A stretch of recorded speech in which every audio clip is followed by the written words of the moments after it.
in this grave hour, perhaps the most fateful in our history, I send to every household of my people, both at home and overseas, this message, spoken with the same depth of feeling for each one of you as if I were able to cross your threshold and speak to you myself. For the second time in the lives of most of us, we are at war. Over and over again, we have tried to find a peaceful way out of the differences between ourselves and those who are now our enemies. But it has been in vain.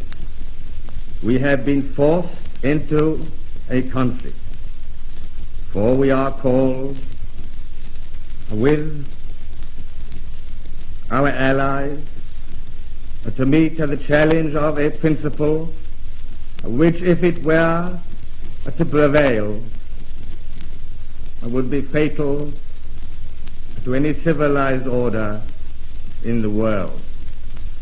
It is the principle which permits a state in the selfish pursuit of power to disregard its treaties and its solemn pledges, which sanctions the use of force or threat of force against the sovereignty and independence of other states. Such a principle, stripped of all disguise, is surely the mere primitive doctrine that might is right. And if this principle were established throughout the world, the freedom of our own country and of the whole British Commonwealth of Nations would be in danger. But far more than this, the peoples of the world would be kept in the bondage of fear, and all hopes of settled peace and of the security of justice and liberty among nations would be ended. This is the ultimate issue which confronts us. For the sake of all that we ourselves hold dear, and of the world's order and peace, it is unthinkable that we should refuse to meet the challenge. It is to this high purpose that I now call my people at home and my peoples across the seas, who will make our cause their own.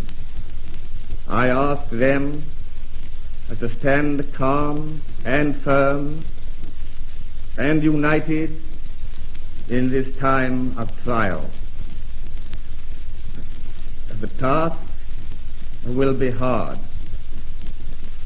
There may be dark days ahead, and war can no longer be confined to the battlefield.